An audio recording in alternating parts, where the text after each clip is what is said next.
Le cours de l'histoire, Xavier Mauduit.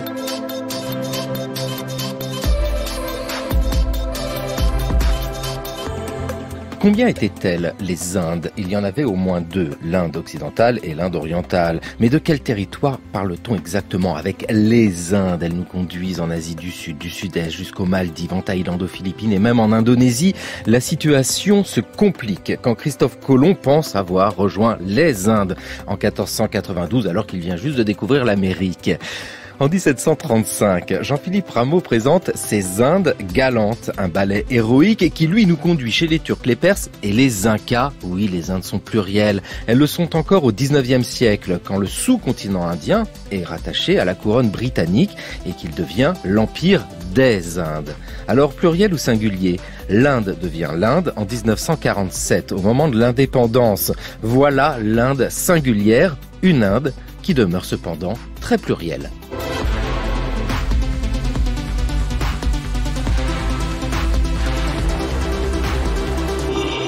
Cette semaine, dans le cours de l'histoire sur France Culture, nous nous rendons en Inde, à la recherche des avatars du nationalisme indien. Ce matin, comment les nationalistes hindous s'approprient l'histoire de l'Inde en excluant les autres composantes de la population et en particulier les musulmans. Ce sont des émissions que vous pouvez réécouter en ligne sur le site internet franceculture.fr ou bien en balado-diffusion, le podcast. Vous pouvez les commenter sur le groupe Facebook, le cours de l'histoire. Et aujourd'hui, pour nous parler des avatars du nationalisme en Inde, vous êtes avec nous, Christophe Jaffrelot. Bonjour. Bonjour. Vous êtes directeur de recherche au Centre de recherche internationale, le CERI, c'est Sciences Po et le CNRS.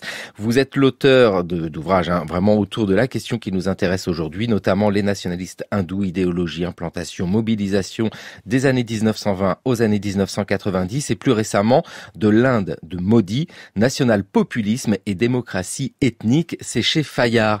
C'est vrai que la question du nationalisme en Inde ou du nationalisme hindou est un sujet essentiel pour comprendre ce qui se passe aujourd'hui dans ce pays nationaliste hindou, parce qu'il y est question de religion. Oui, la culture, en tout cas hindoue, informe cette idéologie. Il est question de religion, mais surtout d'idéologie, car le nationalisme hindou n'est pas l'hindouisme. Et il y a d'autres façons d'être hindou que celles que les nationalistes hindous sont en train d'imposer. Le Mahatma Gandhi, pour ne prendre qu'une figure historique de l'Inde, était certainement très hindou et l'un des adversaires, on peut même dire l'un des ennemis déclarés des nationalistes hindous, dans les rangs desquels est venu son assassin. Et on est là au cœur du sujet déjà.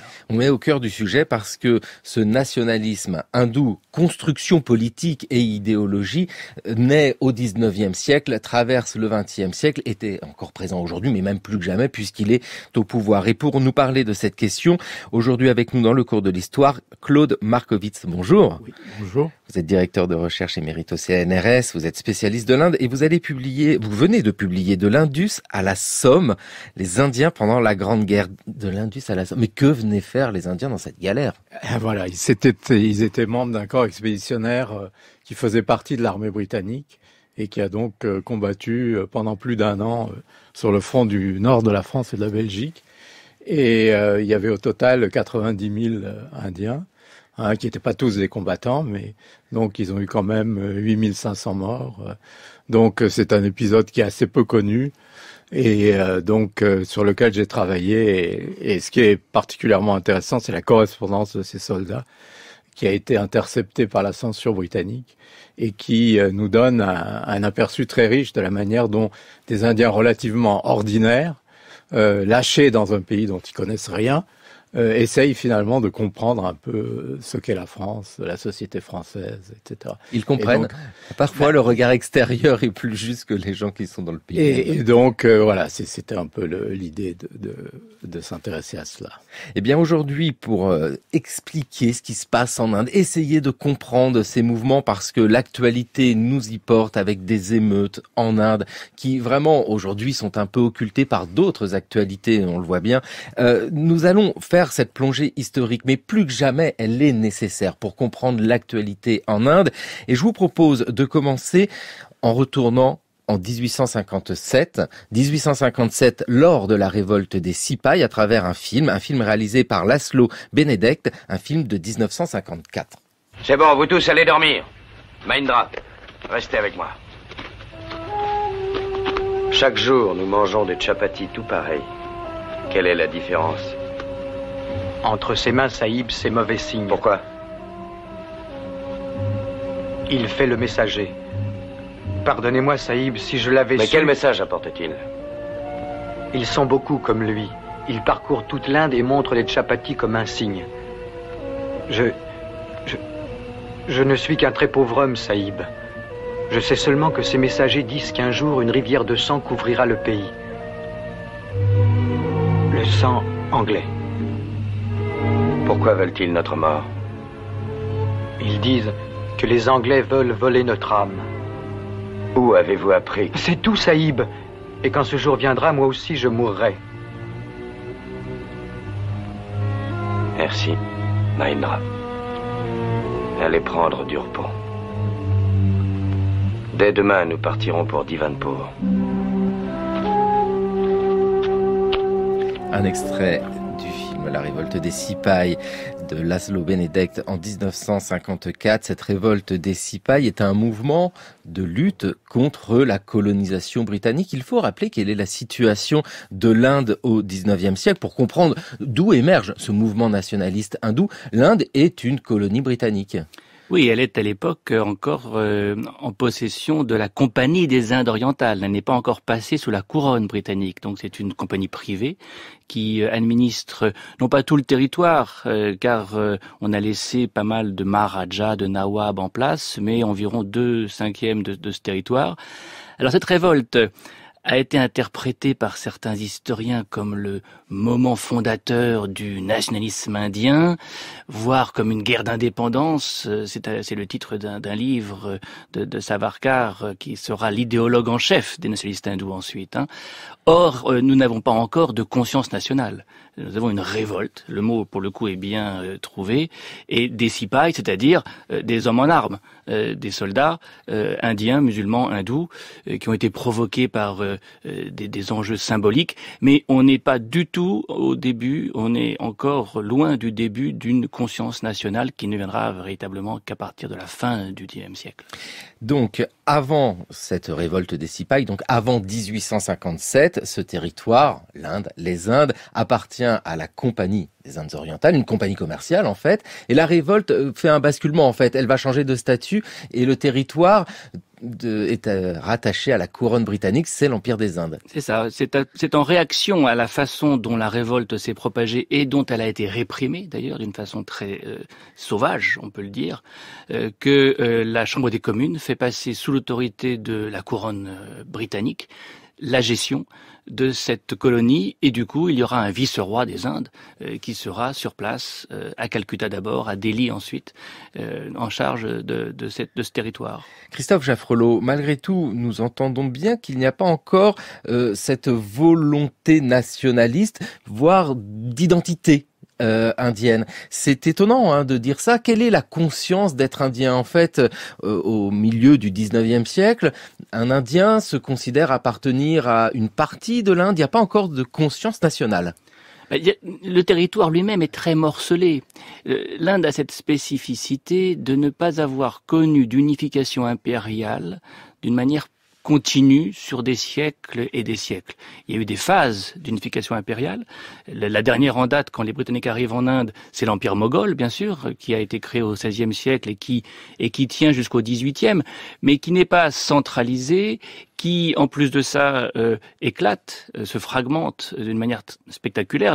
Les Britanniques ne prennent pas la place des Moghols, ils prennent la place d'une quantité de sous-ensembles géographiques. Donc cela contraint considérablement la conscience nationale, et par ailleurs, il y a effectivement les différences de langue, de caste, de religion, de tribus. On a une mosaïque qui ne se connaît pas. Il faudra attendre d'ailleurs, non pas seulement que les Britanniques unifient le territoire au plan administratif, mais qu'ils créent le chemin de fer pour que véritablement on puisse circuler. Le chemin de fer et l'anglais seront les deux leviers qui permettront à une élite indienne, et non pas à toute l'Inde, de pouvoir communiquer et finalement de développer une forme de conscience nationale, plus dernier point très important, le passage par Londres ou par l'Europe, d'où l'on voit mieux l'Inde. Encore une fois, à distance, les choses paraissent plus claires. C'est important d'imaginer ces transferts, en fait, des élites indiennes avec ce moment de la colonisation qui met en place, en fait, le cadre qui va permettre d'imaginer que l'Inde forme un tout, forme un pays. Christophe Jaffrelot, malgré tout, mais vous l'avez souligné, nous sommes ici avec l'élite. C'est-à-dire que la population, elle, n'a pas encore cette conscience d'être indienne. Et d'ailleurs, indien ne veut pas dire grand-chose, ne serait-ce que par les différences de religion. Alors, on ne va pas rentrer dans les détails, mais on va prendre les deux majeurs. Il y a l'hindouisme et les musulmans. Comment se passent ces relations ? Parce qu'aujourd'hui, nous essayons de comprendre pourquoi il y a des émeutes et il y a des tensions entre ces communautés. Comment se passent les relations entre les musulmans et les hindous au XIXe siècle ? Cohabitation raisonnée ? Cohabitation certainement, mais plus dans bien des cas. Il y a eu des phases et même des domaines où les deux communautés ont effectué une forme de synthèse. Et cela, ça remonte justement à l'Empire moghol, voire au-delà, à travers notamment le soufisme, qui est quand même la variante de l'islam majoritaire en Inde. Et les soufis d'un côté, les yogis de l'autre, ont eu une conversation religieuse, spirituelle, encouragée par de grands empereurs comme Akbar, par exemple, au XVIe siècle. Voilà un domaine, la religion, la spiritualité, où l'osmose a eu lieu. On retrouve des synthèses dans le domaine artistique, la musique, la peinture, les miniatures, l'architecture. Dieu sait si on avait, en un sens, une civilisation nouvelle qu'on peut qualifier d'Hindustani ou d'indo-persane, si on veut, à la fin de l'Empire moghol. Et c'est un petit peu ce qui est aujourd'hui en train d'être occulté, revisité, et on désimbrique, on détricote ce qui était quand même une invention née d'une rencontre. Claude Markovitz, le regard que vous portez justement sur cette déconstruction ou au moins l'oubli d'un moment où les différentes communautés ont pu... Alors, je ne vais pas dire que c'était une coexistence idéale, pacifique et merveilleuse, mais il y a eu, donc au XIXe siècle, un moment où hindous et musulmans arrivaient à cohabiter plus ou moins avec des tensions, mais en fait des tensions qui étaient locales. Oui, absolument.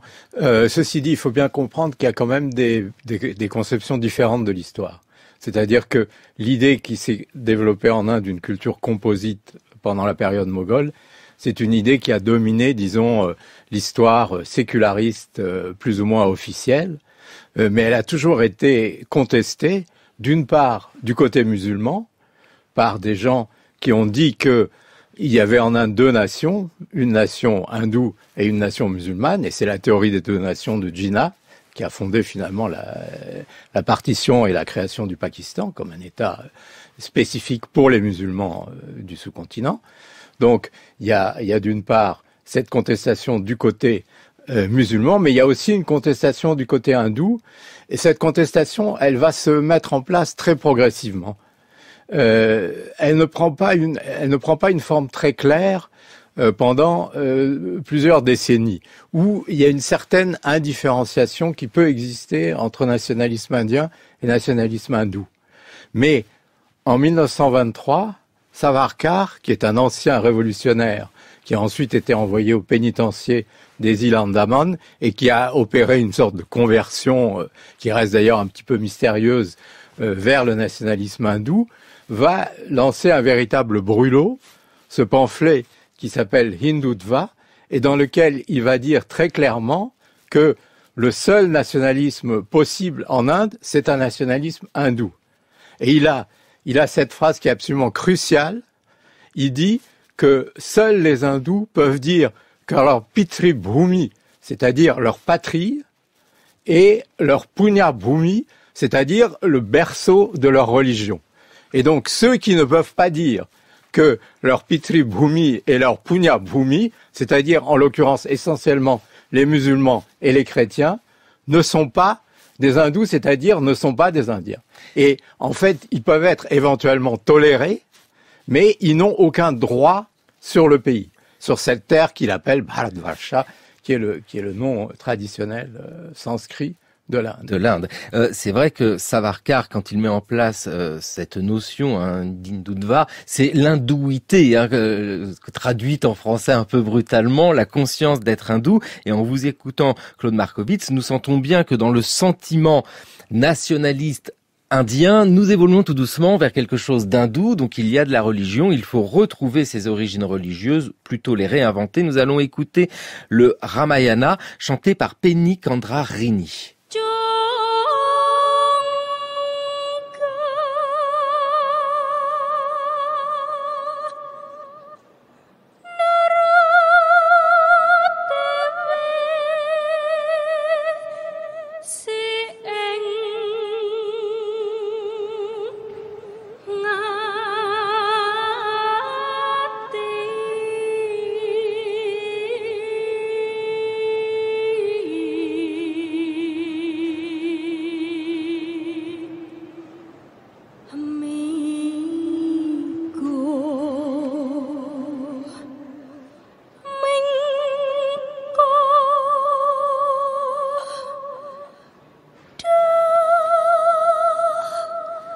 Penny Chandra Rini, c'est le Ramayana que nous entendons chanter au 19e siècle et au début du 20e siècle pour les nationalistes qui s'accaparent en fait la religion, l'hindouisme comme élément fervent d'identité nationale. Il est nécessaire, Christophe Jaffrelot, de faire tout simplement une réinvention de ce qu'est l'hindouisme, une relecture. On réfléchit à tout cela. Tout à fait, et les termes que Claude Markovits vient d'évoquer sont très importants. Pitrabhumi, Punyabhumi renvoie à une vision sacrée du territoire. Et donc en fait, on rentre dans une invention de la nation indienne sur une base religieuse. La terre sainte, la terre de l'Inde est sainte. Elle ne peut être sainte que pour les hindous, qui sont les fils du sol. Deuxième critère, c'est plus seulement le territoire, c'est le peuple. Et ce peuple descend de pères fondateurs, les pères védiques, comme dit Savarkar, donc les Védas, le texte le plus ancien de la littérature sanscrite, est la source d'inspiration. Un territoire, un peuple, une langue, le sanskrit, qui est la langue parfaite, la langue que les orientalistes ont d'ailleurs trouvée indo-européenne, et d'où découle le hindi, qui doit être l'idiome national. On a donc un nationalisme ethnique qui se base sur des faits culturels et raciaux, et le mot de race revient constamment dans Hindutva, le livre de Savarkar. En regard d'un nationalisme territorial, puisque en fait Savarkar réagit à ce que Gandhi est en train de mettre en place, puisque en 1920, Gandhi a pris le pouvoir à la tête du parti du Congrès. Il est en train de transformer ce parti en un parti de masse, et un parti qui définit la nation non pas à partir de la religion, mais à partir, pour le coup, de la cohabitation dans un espace donné de toutes les communautés sur un pied d'égalité. Et le congrès de Gandhi rassemble des musulmans, des hindous, des chrétiens, des parsis, toutes les religions sont représentées sur un pied d'égalité et sur un mode qui est non violent, puisque Gandhi utilise la non-violence comme arme contre les Britanniques, alors que Savarkar, ancien révolutionnaire et disciple de l'aile droite du Congrès, qui va d'ailleurs finir par faire sécession, est pour la violence. Donc on a deux bonnes raisons d'être dans une opposition. En vérité, dans les années 20, naît en Inde ce qui est déjà chez nous en place, un nationalisme universaliste hérité de 89 et de Valmy, et un nationalisme ethnique qui donnera Barès, Maurras et d'autres pour lesquels la terre aussi est sacrée en un sens. Il y a deux nationalismes en Inde comme il y a deux nationalismes en France. Ce nationalisme indien porté par Gandhi au début des années du XXe siècle, qu'il met tout doucement en place avec le parti du Congrès. Nous connaissons Gandhi, nous voyons qu'il a été éduqué en Europe, il a cette conscience-là, mais étonnamment, Savarkar, lui, qui prône un autre nationalisme, un nationalisme plus racial, d'où vient-il, Claude Markovits? C'est un brahmane maharashtrien, mais c'est quelqu'un qui a été très très influencé par l'exemple européen, et en particulier, c'était un grand admirateur de Mazzini. Giuseppe Mazzini, révolutionnaire italien, le héros du Risorgimento italien, et dont il a écrit une biographie et dont il se présente comme une sorte de disciple. Et C'est d'ailleurs tout à fait intéressant parce que il y a un texte fondamental de Gandhi qui s'appelle Hind Swaraj, qui a été écrit en 1909, qui est en fait le seul texte plus ou moins théorique que Gandhi a écrit, et dans lequel il polémique en fait avec Savarkar à propos de Mazzini. Parce que il se réapproprie Mazzini comme un ancêtre de la non-violence, et donc il utilise un contraste qu'il a complètement inventé entre Mazzini et Garibaldi pour dire, en fait, Savarkar est un héritier de Garibaldi qui était un partisan de la violence, alors que moi, je suis un héritier de Mazzini qui était un partisan de la non-violence. Donc, on voit à quel point, malgré tout, ce nationalisme hindou, indien, ou comme vous voulez l'appeler, il est quand même très en phase sur un discours beaucoup plus global concernant la nation. Plus que ça, il en vient largement. C'est-à-dire qu'en fait, ces gens ne sont pas du tout restés en Inde. Savarkar est allé à Londres. Il a fait ses études à Londres lui aussi. Et en fait, ils ont beaucoup appris des Européens. Quand on regarde les notes de bas de page, les sources qu'ils utilisent, ce sont des auteurs européens allemands, très souvent. Donc aujourd'hui, ces gens qui se réclament de la pureté originelle de l'Inde ont en fait fait le détour par l'Occident, par l'Europe, et ont appris leur nationalisme ethnique en Europe pour le réinjecter ensuite en Inde. Puis il y a ce paradoxe sans nom pour Savarkar qui prône un retour à une forme d'hindouisme pur, mais dans le même temps la violence. Ce qui est extrêmement paradoxal. Christophe Jaffrelot. Il y a une version violente de l'hindouisme qui est incarnée par la caste des kshatriyas, des guerriers, et le Mahabharata, l'autre épopée avec le Ramayana, est justement appelé à légitimer la violence lorsque les buts de cette violence sont purs. Et c'est ce qu'ils vont faire. Ils vont chercher à légitimer la violence en disant les buts sont nobles. Nous sommes dans les années 1920 et effectivement, ce mouvement porté par Savarkar, par l'hindouité, la conscience d'être hindou, le nationalisme porté par cette religion a pour conséquence des émeutes. Un exemple à Malabar, enfin dans la province du Malabar, l'ancien lieutenant Monji du Tilak fait un rapport après ces émeutes en 1921, un texte qui nous est lu aujourd'hui dans le cours de l'histoire sur France Culture par Olivier Martineau.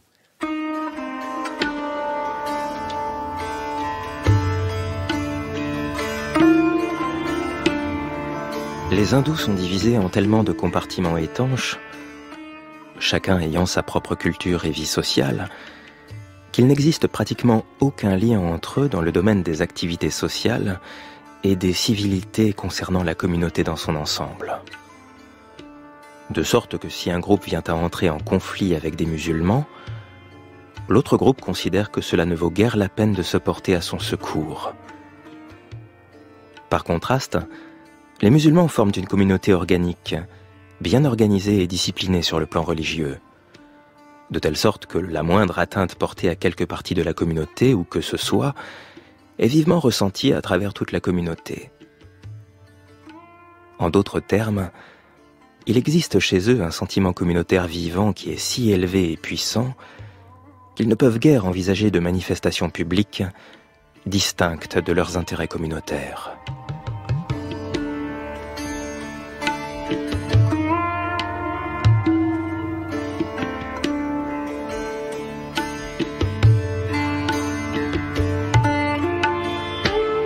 Olivier Martineau qui nous lisait un rapport après des émeutes, les émeutes du Malabar en 1921.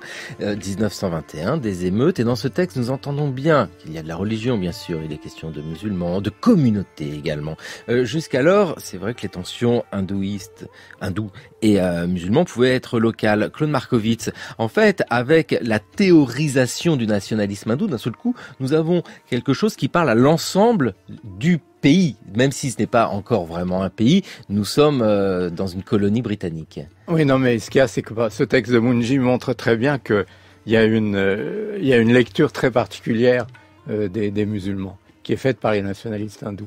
C'est-à-dire que la communauté musulmane est aussi divisée que n'importe laquelle. Il y a des sunnites, il y a des chiites, il y a des modernistes, il y a des fondamentalistes, il y a tout ce que vous voulez. Je veux dire, l'islam indien est absolument pas monolithique. Mais dans l'idée des nationalistes hindous, et c'est une instrumentalisation, parce qu'il s'agit de dire, au fond, il faut faire comme les musulmans. Les musulmans sont notre modèle, puisque c'est notre ennemi, il faut se modeler sur eux.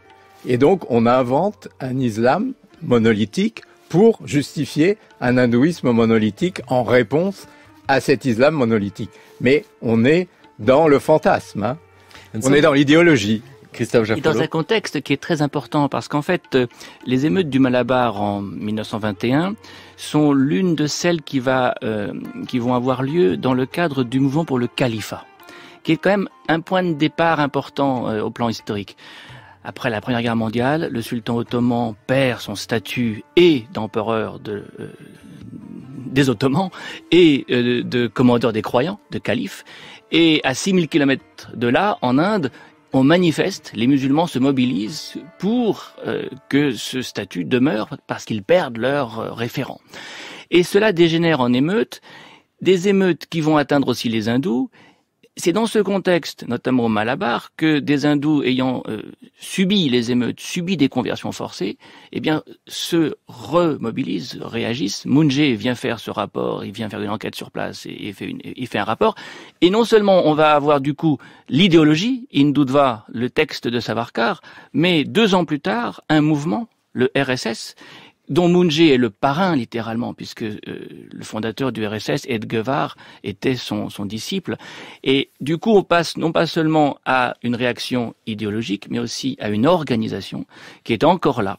Elle fêtera son centenaire dans 5 ans, qui a été créée au centre de l'Inde, à Nagpur, toujours par des brahmanes du Maharashtra. Ce sont eux qui servent de colonne vertébrale à tout le mouvement, et qui va, alors cette fois-ci, muscler les hindous pour réagir à ce fantasme qu'on a du musulman. Nous arrivons là sur le moment qui est essentiel dans la construction du nationalisme hindou. Christophe Jaffrelot, nous avons évoqué avec ce personnage Savarkar la théorisation du nationalisme hindou. Mais ça ne suffit pas, des théories, il faut les appliquer. Et nous sentons dans ces années 1920 que la population commence également à agir. Vous avez évoqué le RSS.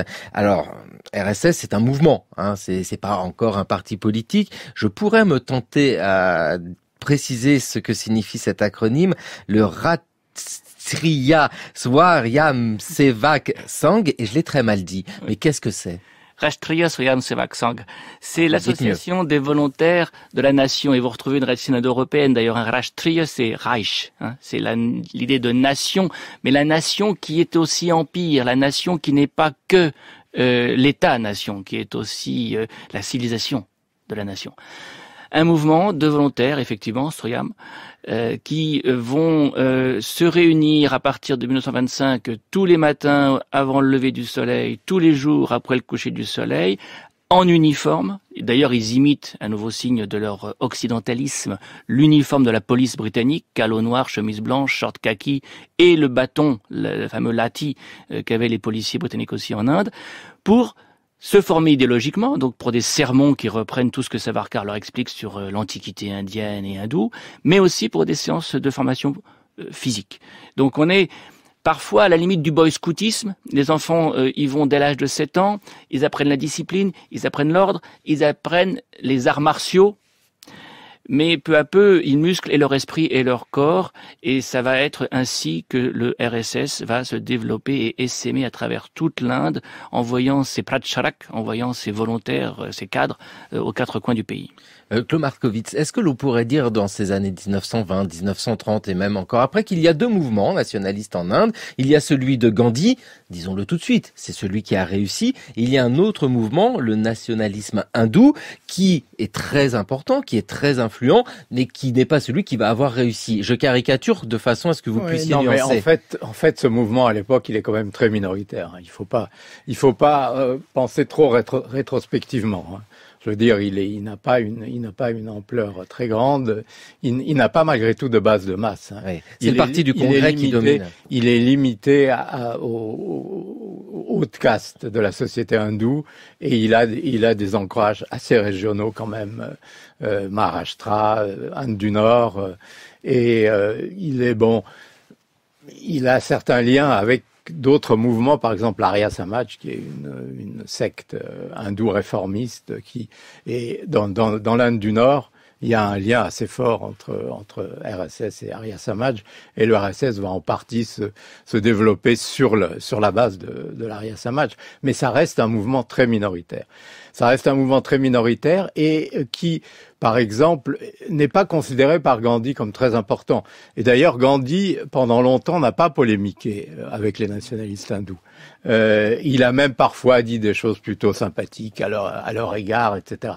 C'est seulement vraiment à la fin de sa vie qu'il a pris une position très nette contre ces gens-là, parce qu'à ce moment-là, il a vu qu'il commençait à devenir quand même un vrai danger au moment de la partition et des émeutes liées à la partition. Pendant la colonisation britannique des Indes, il y a ces deux mouvements nationalistes, un dominant, celui de Gandhi avec le parti du Congrès qui prône la non-violence, et puis un mouvement minoritaire mais essentiel pour comprendre ce qui se passe aujourd'hui, c'est le nationalisme hindou, avec comme théoricien Savarkar. C'est ce qui nous intéresse aujourd'hui. Votre père était hindou.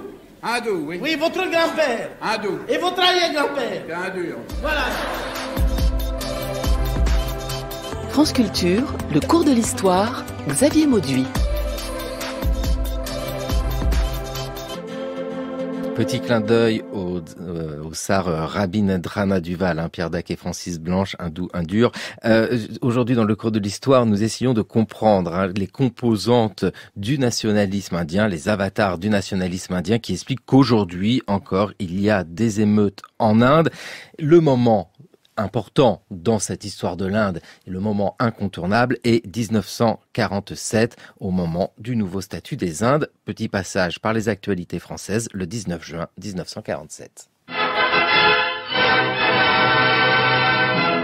À la Nouvelle-Delhi, entre le pandit Nehru, au nom des hindous, Lord Mountbatten, au nom de l'Angleterre, et M. Jinnah, au nom des musulmans de l'Inde, a été signé l'accord qui entérine le plan britannique de partage politique du pays.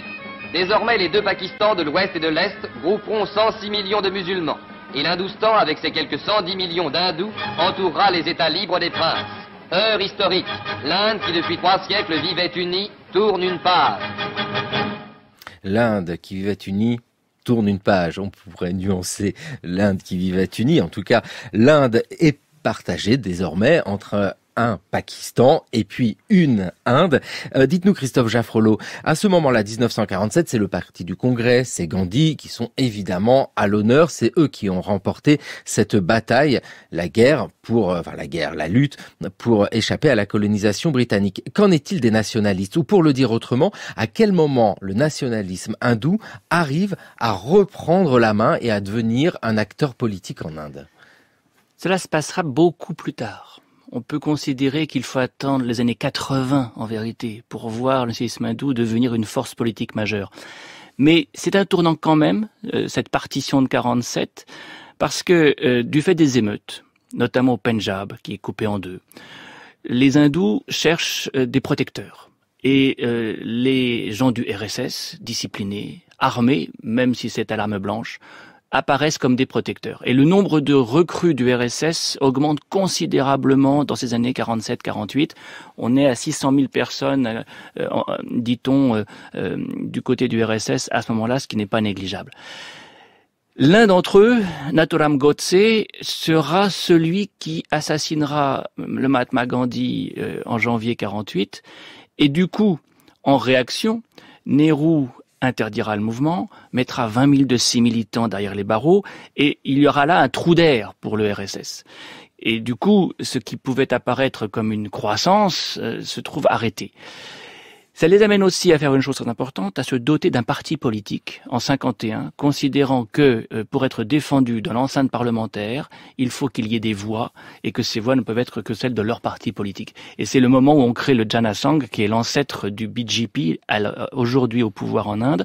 Ce qui fait que les années 47-51 sont des années très contrastées, mais en même temps qui sont des tournants, marquent un tournant vers la compréhension du présent, en quelque sorte. Donc un mouvement, on va dire de plus en plus important. Voilà, qui est petit au début, ce qu'on appelle le RSS, donc 3 lettres, RSS, qui se transforme, qui s'associe avec un parti politique. Créer un parti. Créer un parti. Ce qu'il faut comprendre, juste un mot sur ce point qui est très important, c'est une nébuleuse. On parle d'ailleurs de Sangh Parivar, la famille du Sangh, la famille du RSS.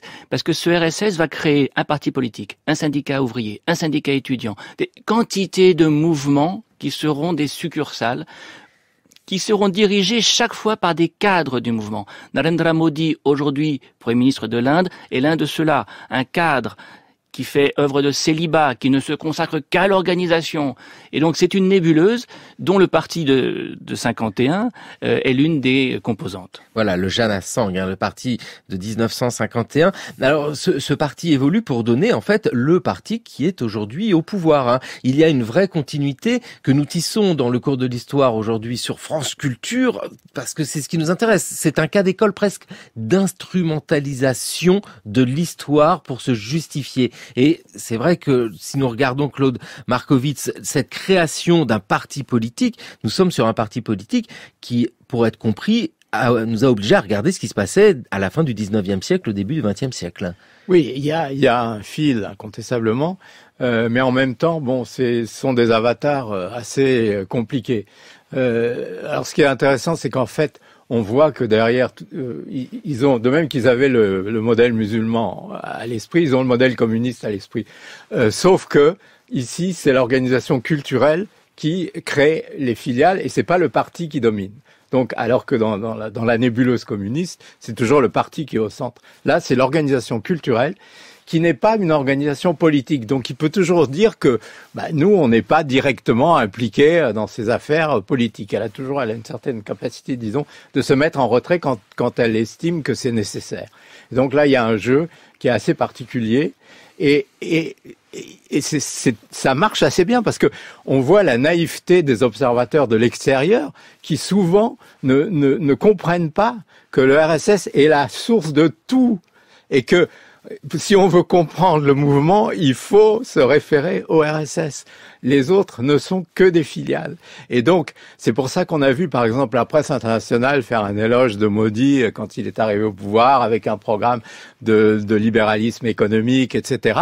Et ensuite, s'étonner que tout d'un coup, l'agenda nationaliste hindou revienne au premier plan. Mais cet agenda nationaliste hindou, il a toujours été là, parce que c'est l'agenda fondamental du RSS et que Modi est un homme du RSS.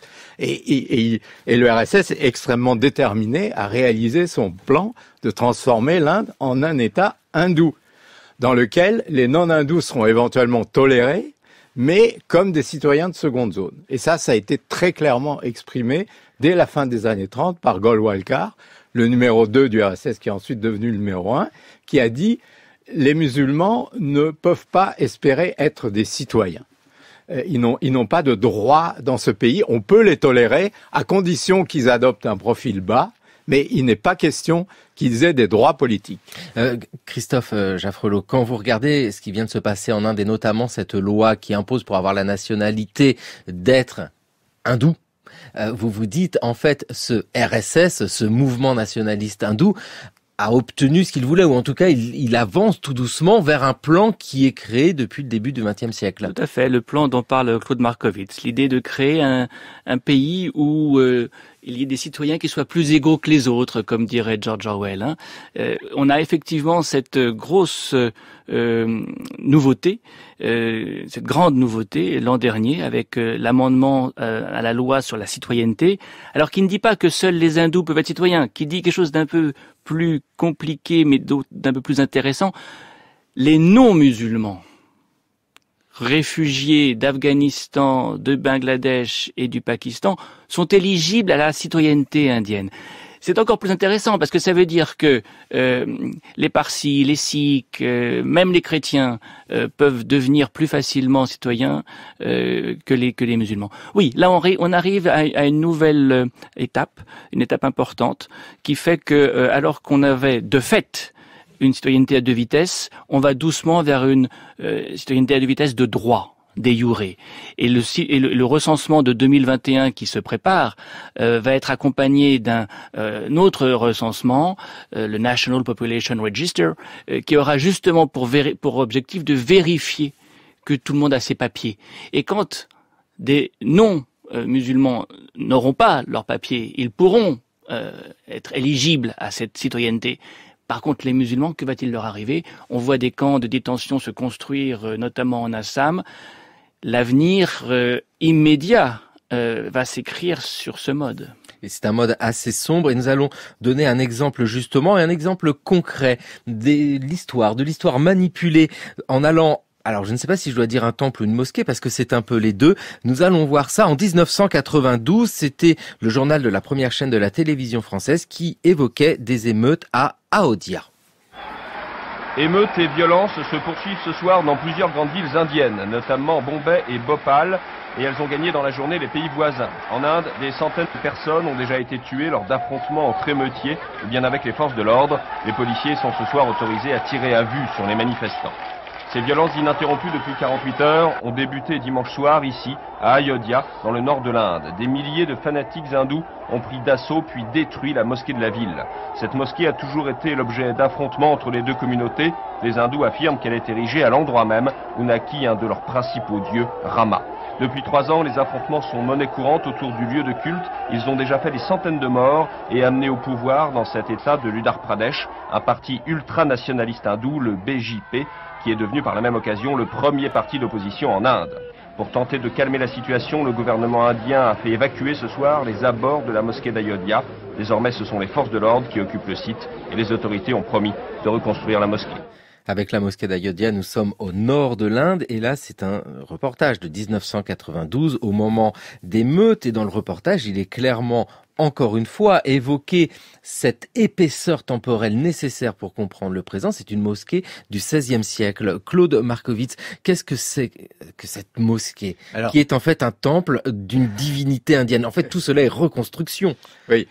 Alors, on dit que cette mosquée aurait été édifiée par l'empereur Babur, le premier empereur moghol, lors de son passage à Ayodhya au XVIe siècle, sur l'emplacement d'un ancien temple hindou.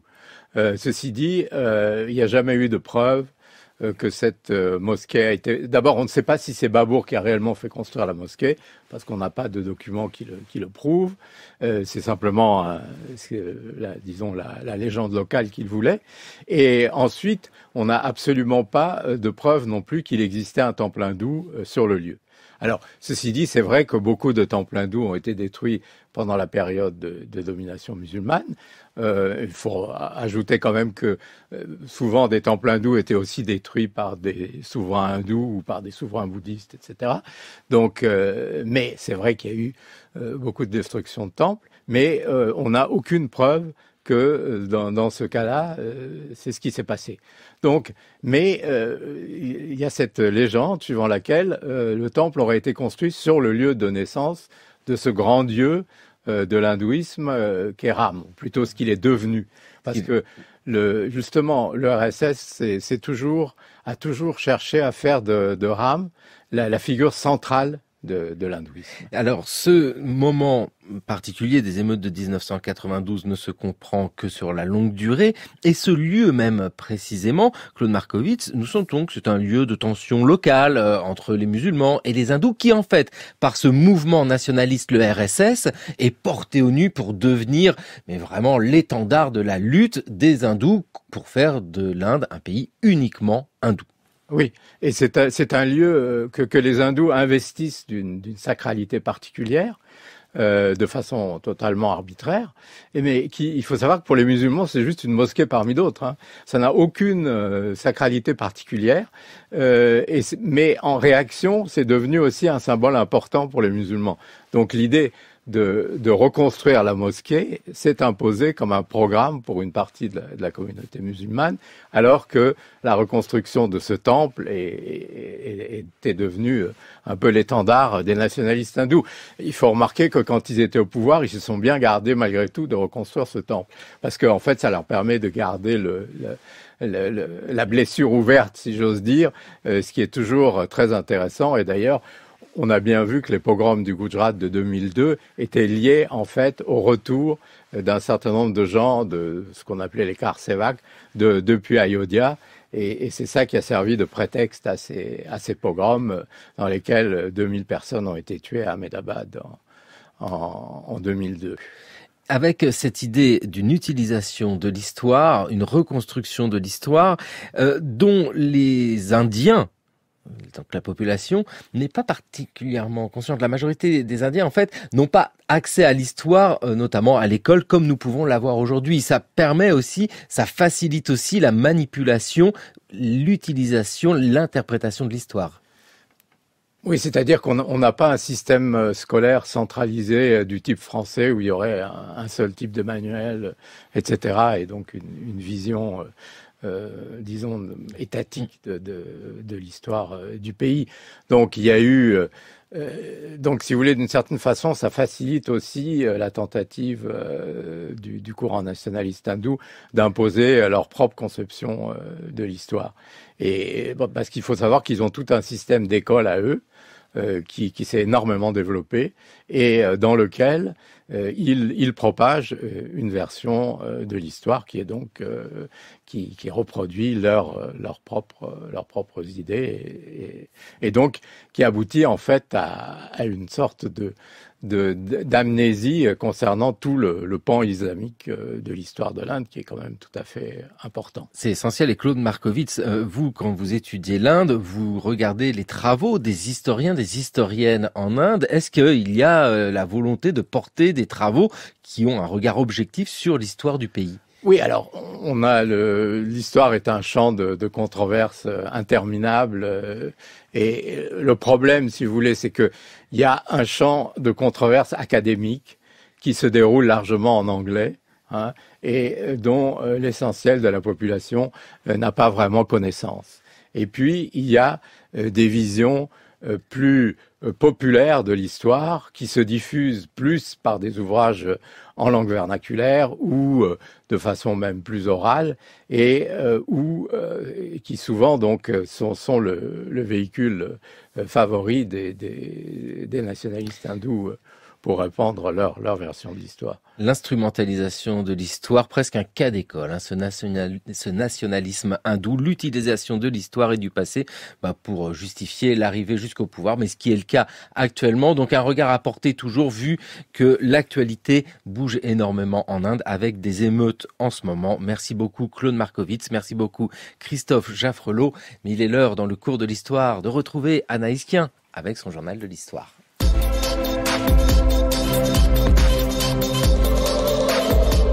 Bonjour Anaïs Kien. Bonjour Xavier Mauduit, bonjour à toutes et tous. Aujourd'hui dans le journal de l'histoire, Star Wars et des mythes de tout type. Aujourd'hui, j'emboîte le pas de la rubrique avide de recherche de la plateforme magique Mondes Sociaux qui s'empare des travaux de l'archéologue Vincent Chollier sur les inspirations mythologiques de la première trilogie Star Wars.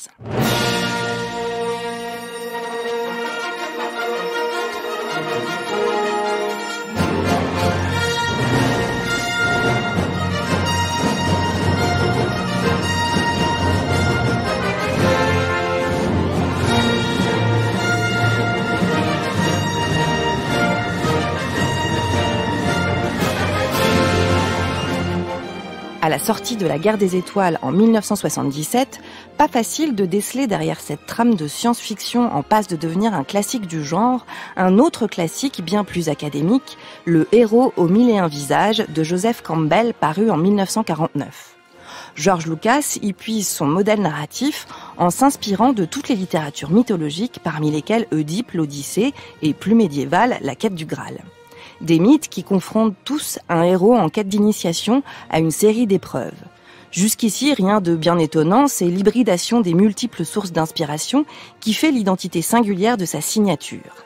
Un labyrinthe de références souvent rendu méconnaissable après leur passage dans la matrice de Lucas pour créer un scénario universel au possible. Sois mon allié et je terminerai ta formation. Si nous associons nos forces, nous mettrons fin à ce conflit destructeur et ramènerons l'ordre dans la galaxie. Je ne serai jamais votre allié. Si seulement tu connaissais le pouvoir du côté obscur. Si les effets spéciaux épatants en 1977 de la Guerre des Étoiles ont pris quelques rides, ces inspirations médiévales recoupent la passion très actuelle pour la légende du roi Arthur de Chrétien de Troyes. Luke Skywalker est Perceval dans ses premières aventures. Il devient Arthur une fois muni de son épée Excalibur fluo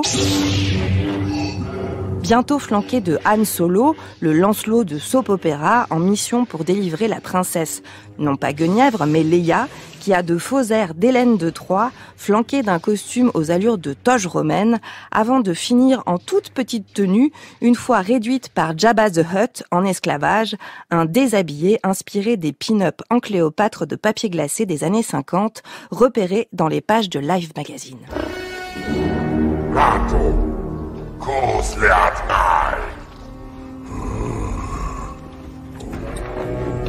We have powerful friends. You're gonna regret this.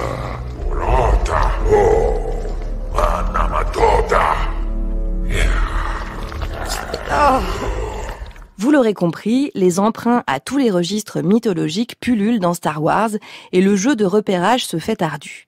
Un défi relevé avec dextérité par Vincent Chollier qui balaye un spectre mythologique sur près de 5000 ans de récits populaires à succès, les mêmes recettes de l'Olympe à nos multiplexes. Star Wars invente une mythologie populaire et contemporaine pour soigner le manque de héros de la fin des années 70, selon les vœux de George Lucas, qui a depuis vendu sa célèbre franchise Star Wars, dont les préquels, les midquels et les sequels ne cessent de sortir des usines sans repos d'Hollywood en reconduisant sans relâche le parcours initiatique de jeunes héros, remplacés aussitôt leur date de péremption atteinte. La vidéo Star Wars et l'Antiquité de Léa Bello est accessible sur la plateforme Mondes Sociaux et l'article de Vincent Chollier sur Open Edition. Merci Anaïs. On retrouve tous ces liens à lire, à voir, ainsi que le journal de l'histoire à écouter, lui ou à réécouter sur notre site franceculture.fr. C'était le cours de l'histoire, une émission préparée par Anne Toscan-Viudes, Marion Dupont, Camille André, Aurore Juvenel, avec une programmation assurée par Amélie Perrault. Des émissions à réécouter sur le site internet Le Cours de l'Histoire, franceculture.fr ou bien la balado-diffusion. Demain, nous restons en Inde pour essayer de comprendre les avatars que peut prendre le nationalisme indien. Nous allons à la rencontre d'un personnage assez fascinant, il faut le dire, Indira Gandhi.